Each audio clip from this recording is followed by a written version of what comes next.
Hi, my name is Matthew. This is Everybody Community. We're here with Tom Baker from Wales. I'm currently in Thailand right now, and we're inviting Tom to join us and talk about some issues that are very popular right now, very urgent now, the situation in Palestine. So welcome, Tom. Hi, it is nice to be with you, Matthew, and I look forward to this interview. All right, great. So is there anything you'd like to share about your background, or how should we start off? Well, I lived for nearly 14 years in Muslim countries, Oh, including a number of years in the Middle East. I have many Muslim friends, um, and I think I am reasonably conversant with the politics of the situation. okay.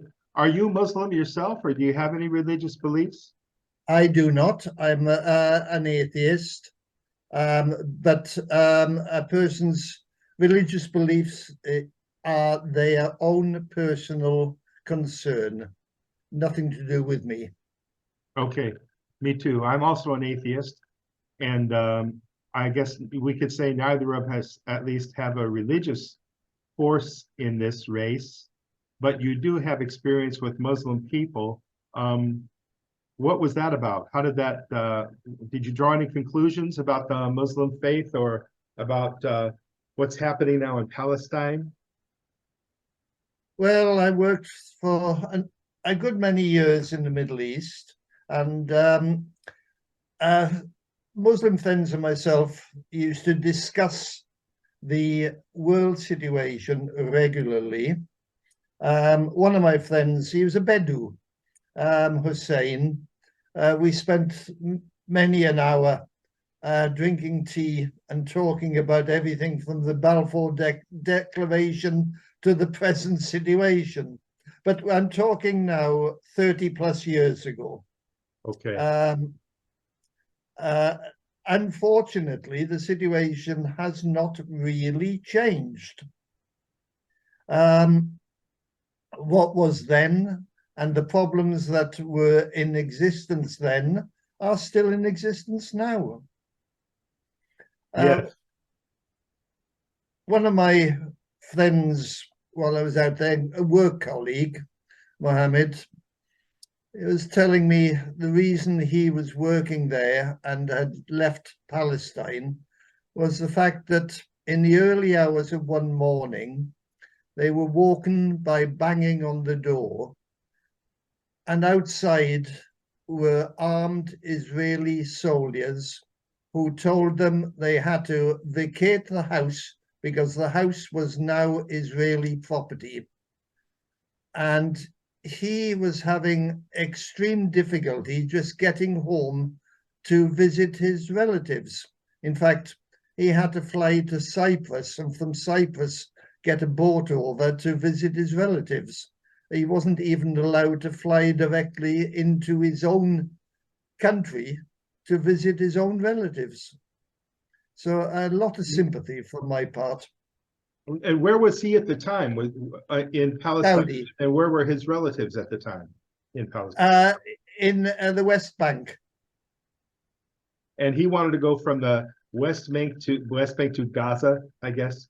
He wanted to go from Saudi to the West Bank to visit his mother and relatives, but the Israelis would not allow him. So the only way he could do it was by taking a flight to Cyprus and a boat from Cyprus to Jordan and crossing the border, Jordan to the West Bank. A boat to Jordan. I thought Jordan was landlocked. I don't want to dwell on that too much No, about the geography, but no, no, Jordan's not landlocked because you've got, amongst other things, the Gulf of Aqaba is part of Jordan. oh, Amman is on the water, isn't it? But Jordan But that's has south. a coastline. Jordan has a coastline. Okay. Okay. Yeah, I see. And and that was 30 years ago. That was 30 odd years ago. Yep. And I think there are a lot more maybe what do they call it? Checkpoints and exclusive Jewish, I guess not necessarily Israeli, would it be, or would it be Israeli only highways that cut through the West Bank? There are quite a number. Um, uh, Regardless of what is said by Western media, the Israeli government is definitely an apartheid government. It has one set of laws for the Jewish population and one set of laws for the Aboriginal inhabitants who are the Palestinians. And I understand it says that on your ID. So even if you're a Palestinian person or an Arab person and you're working inside of Israel, you have an ID that has been given you, but it'll say on the ID that you're not either that you're not Jewish or you're not Israeli, that you would be maybe a Palestinian citizenship or of some sort. Yeah, quite correct. Um, the Israelis have been stealing land from the Palestinians for 80 years now. And stealing is the correct word, because even the UN admit that the Israeli settlements are illegal intrusions into Palestinian land. So now your friend, these guys knocked on the door, these Israeli soldiers knocked on the door in the middle of the night, and they said, we want this house. So he had to, because they had the guns, he had to surrender his home. Yes, his mother and his brothers and sisters and himself were out on the street that morning. Yes. And did they find a place to live since? How did they end up eventually? I don't know, to be honest with you. We had a minor language problem. My Arabic was not particularly good. His English was not particularly good. Putting the two together, we could communicate, but not in an in-depth and subtle fashion. Okay. I wonder then if you happen to know if they were compensated at all, if the property was bought by the. They had no compensation whatsoever. Now, and do you happen to know how long them or their families had been living in had owned that house? Well, they were at least minimum of second generation, because his grandparents owned the house. Okay, So so they would have been there before the state of Israel was ever inaugurated. so as far as you know, what would be the logic? Maybe the soldiers are just following orders, right? So maybe they don't have any logic at all. But the system, whoever commanded them, whoever's justifying this theft of land, theft of that particular house, do you happen to know what their reasoning would be? How do they have the right to go ahead and do that? No, I do not. But I would point out that we had in 1947 a large number of trials in Germany which defined the I was only obeying orders excuse as illegitimate.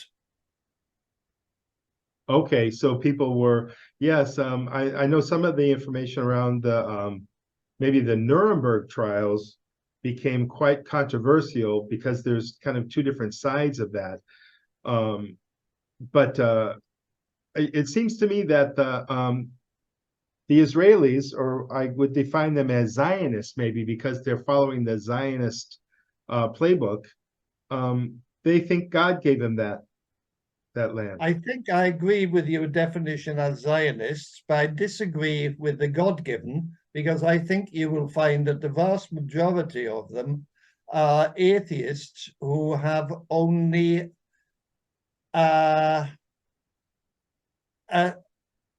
talk about using religion as an excuse. Yeah, because it works for a lot of people, right? So if you want to get some money or some, support, sometimes they play the religion card, don't they? They do indeed. They do indeed. But it's not Um, sincere. no, and besides that, there's this anti-Semitism cry that is brought up every time anybody objects. Well, the true Semites are the people who lived in the area, who are the Palestinians.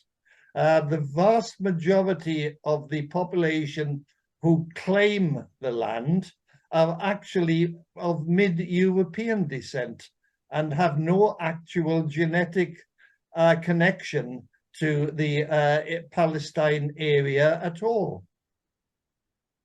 So it makes you wonder, what are these guys up to? They're coming, they're taking land, they're killing people. Now they've killed, I think, about 5,000 children so far in Gaza.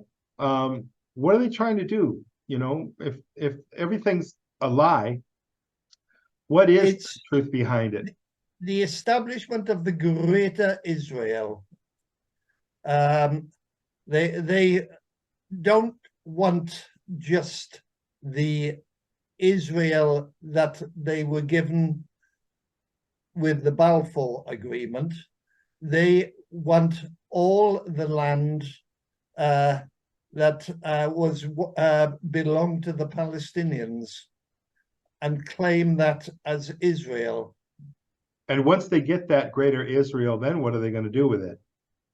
Probably then start claiming other land, because even at the moment, look at the Golan Heights.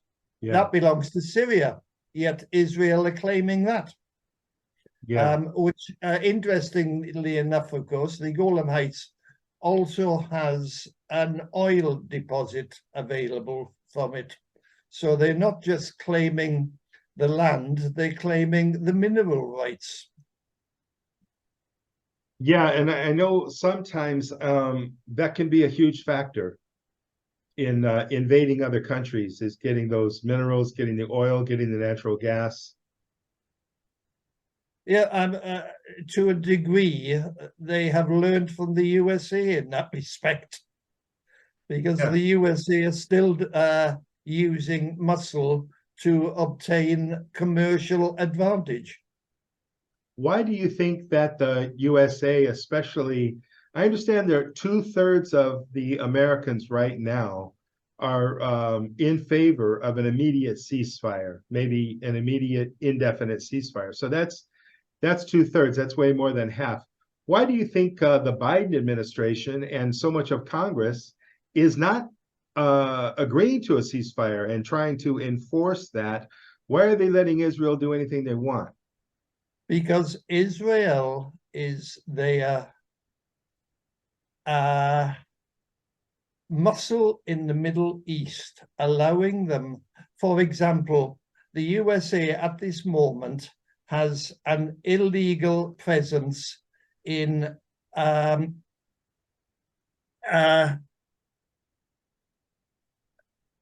sorry about this. Start again. At the moment, the USA has an illegal settlement in Syria, which has no legality at all. The Syrian government does not recognize them, and yet they are not only establishing there, they are using their military power to steal the oil from Syria.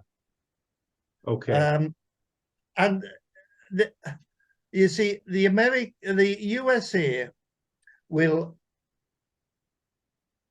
use their military power and their commercial power to flatten any possible opinion.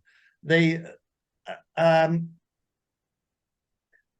unfortunately, most Western countries are acting like lapdogs and will just follow the USA lead rather than risk splitting with them. You know, a country that has, what do they got at the moment? 480 foreign bases, the USA. I Yes, I've think, heard at least that many. yeah, I think it's. I think the last figure I got was 480 foreign bases. Um, Now, tell me, how does a foreign base in Japan defend the US borders? Right.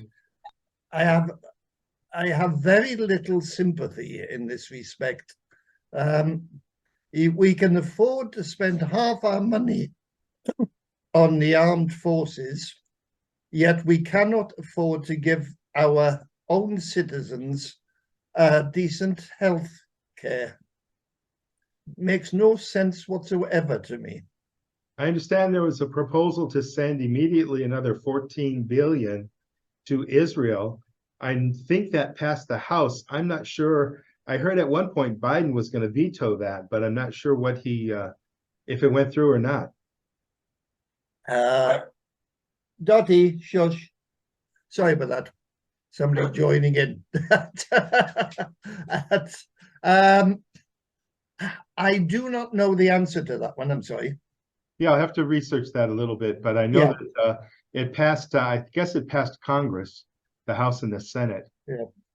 Yeah, so it's an amazing thing, and having been born in America, but having traveled quite a bit, I I don't support anything that the U.S. government does, and it seems like they don't care what the citizens think. Well, we have a similar situation in the US and the UK, not as extreme, but it's still there, where you have a majority of the people who consider one aspect, and the government carries on with a completely different aspect. Yeah.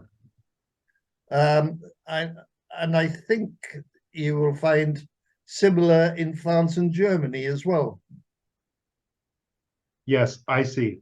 So it almost sounds conspiratorial, but it's real life, isn't it? That there are some elite people in each country that are really controlling everything, and the citizens, we have no say really, no matter what. No, we have in Wales here um, our own parliament, which is a socialist parliament. It is approximately 80% socialist, um, but we're still held down by the UK because the UK have overriding powers over our own parliament. Okay. So, a typical example is last week, the Welsh Parliament, the Senedd, voted for a ceasefire in Israel and Gaza. It'll never pass the Westminster one. And without passing the Westminster one, it will not have any effect. That's interesting. I think you could probably have an analogy with the USA and somewhere such as Hawaii, Ah, where you have an indigenous population and you have an imposed population. And I think the indigenous population have very little say in how Hawaii is governed. yes. And in very simple terms, to me, it seems like it's um, bully. The bullies are ruling the world. Oh, yes, I agree. I agree with you there entirely. So Um, mm, if you've got the uh, money, you've got the guns. If you've got the money, you can hire the guns. And so sometimes I feel like, it's the soldiers that need to have a stronger conscience. And even though, they're getting paid, it would hurt them financially. Sometimes I think it's better find another job. Don't support a tyrannical government. Unfortunately, the majority of the armed forces are pulled from the right wing, Oh, or else the economically deprived part of society. In both cases, you have the lever to enable the ruling party to dictate the terms under which they will serve. and that's got to be something really hard to stand up to. If you don't agree, you lose your job and maybe you'd even get court-martialed, or you just go along with things because that's what everybody else is doing. May I ask whether you served in the armed forces? No, when I was a kid, I'm 62 now. And when I was watching TV with my father in the 70s, watching the Vietnam War, and when I saw what was going on, even though I was a young kid, I asked my dad, we were in Chicago, I said, where's Canada? Because at that time, a lot of people were escaping, serving Yes. in the military by just, running away to Canada. And that's what I wanted to do if I had to. Yep, I understand. I'm I'm actually 20 years older than you are. Okay, well, you're I doing was well. I was brought up in World War II, Okay. and I served for 12 years in the armed forces. I have an in-depth knowledge of the psychology within the armed forces because I was part of it. So did you serve under a Welsh command or No, there is. We do not have any independence in that respect. It's a UK force. so did you see any action? No, I went out to Malaya just at the back end of the communist infiltration of Malaya, but not in the active part. And I spent 4 years, oh, sorry, I spent 3 years in Malaya. I lived in Malaya and worked in Singapore, but it was at the end of the conflict, and there was no actual fighting at that time. Okay. I lived in Malacca for a while. And so you were there. That was before Singapore was established, wasn't it? It was just when Singapore was established. What I Lee heard. Kuan Yew Oh, had come to power just a year or so beforehand. okay. And what I heard, I didn't hear anything about the communists there from the locals, but what I did hear was about the Japanese. Well, this we are talking 20 years prior. Okay. The communist infiltration was late 50s, early 60s. The Was that Japanese okay? were 1942 to 1945. And was that the Russians or which communist was it? No, Indonesian. And now they're It was. not, are they? Now the Indonesians are I know that they're, life changes. Yes, they're the yes, life largest Muslim changes. population in the world right now, I understand it, Yep, Indonesia. yeah. No, it was quite a communist situation back in the late 50s. You know, I, most uh, Americans, sorry to interrupt, most Americans don't know anything about communism really, and much less about socialism, and they conflate the two. But I've seen some good in both, although I haven't seen real communism. I lived in China many years, and a lot of things are much better than what they're calling the yeah. U.S. system, the democracy. Well, where I was brought up, we had a large number of members of the Communist Party. I went to school with one of my friends in school. His father was our local communist candidate for, to become an MP. He never got elected, but he used to stand at every election and under the communist flag, and he got a reasonable number of votes.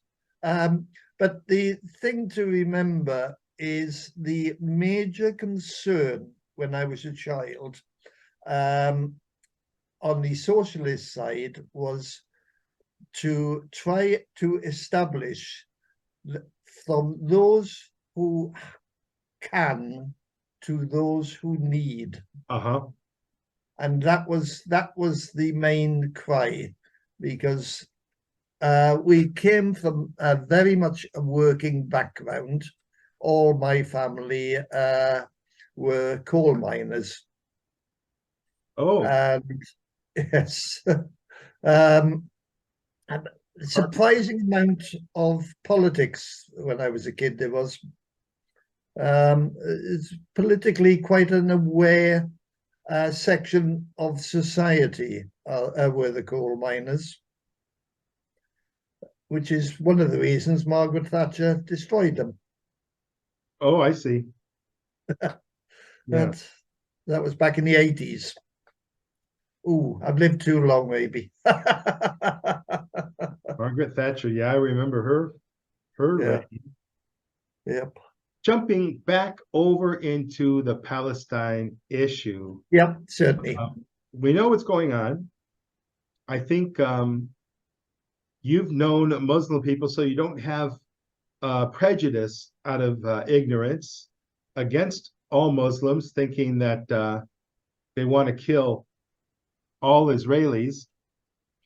But just quickly here, I guess we've got only we've got a few minutes left because the time is limited. So we've got about 9 minutes left. So I think we're okay. But I just wanted to ask you, as a final topic here, what do you think can be done to solve this current situation that's going on with the slaughter in Gaza? Now I have two sides here. One is what can be, and the other is what will be. Okay. What could be done is the UN to actually enforce their own rules. What will be done is very little, because the US will veto any movement that the UN would take if they considered it counter to Israeli or US influence in the Middle East. This veto in the United Nations is the most ridiculous thing going, where one country can stop completely the efforts of the rest of the world. Yes, I see what you mean. It really is ridiculous. So looking at what can we do, maybe the answer is nothing. Well, I'm sorry to say, I do tend to agree with that. I can see little practical work that can be done. Unless the rest of the world says, stop, this cannot continue, it will continue. And the rest of the world will not do that. They wish to ingratiate themselves with the United States. They do not wish to be on the receiving end of United States aggression. And the funny thing, everybody talks about Russian and China aggression, and how many countries have they invaded? How many countries have they got troops in? How many countries have they bombed in the past 40 years? Yeah. Not very many. They're not, I'm not saying they are angels by any means. Will you excuse me Okay, we'll continue another time. Yeah, lovely to see you. Thank you. Bye then. Thank you so much.